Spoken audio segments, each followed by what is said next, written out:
Yo! Good day sa inyong lahat. So, ngayon is Sunday, May 5, then eksaktong 1 week na yung dumaan after nung Manila Sneaker Expo 14. Then, speaking of MSE, para sa episode na to, magsishare ako ng kwento namin ng tropa kong pinakamalupit na photographer sa buong Pinas. Sa MSE last year and sa MSE this year. So, kilala nyo naman yung tropa ko, 'di ba? Si Josh Buitre, aka Vision Vulture. Bale nung nakaraang taon kasi, after 11 days namin inumpisahan yung Common Creative Department, syempre kasama si Johan, aka pinakamalupit na creative director sa buong Pinas. So pumunta kami tatlo sa MSE 13 para, alam niyo yun, gumawa ng connections and the portfolio namin. Tapos bago kami pumasok sa event no, pumood trip muna kami ni Josh sa parking lot ng FT na galing dun sa sukay naming karinderya. Shoutout pala sa babies. Then, ganun yung move na ginawa namin kasi syempre alam namin na kung dun din kami mismo sa loob bibili, mas mapapamahal pa yung gastos namin, di ba? Bale, dalawa lang pala kami nito kasi hindi namin kasabay pumunta si Johan eh. Tapos, inangkas lang din ako ni Josh sa motor niya. Then, kung tatlo kami noon, syempre, para naman kaming sila sa Kuragi noon, di ba?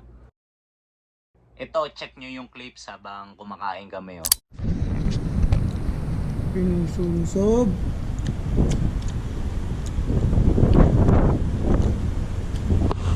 Sarap ba, pre?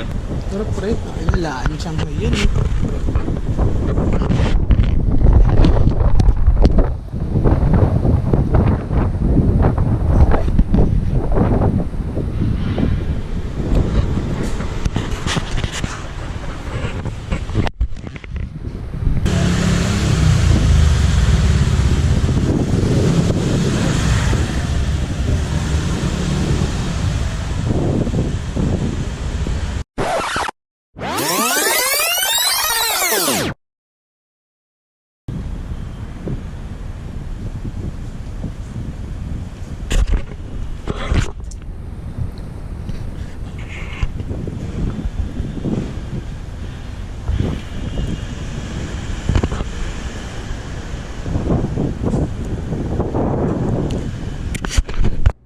So yan, di ba? Sarap ng FT namin eh, no?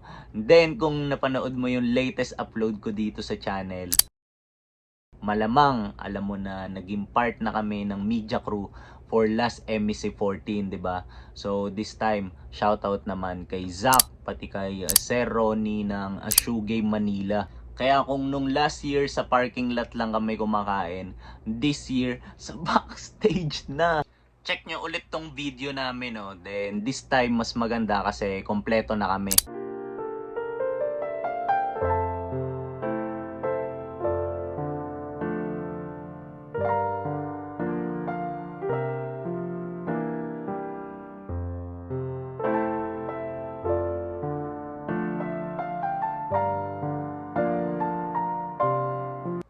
Okay, di ba?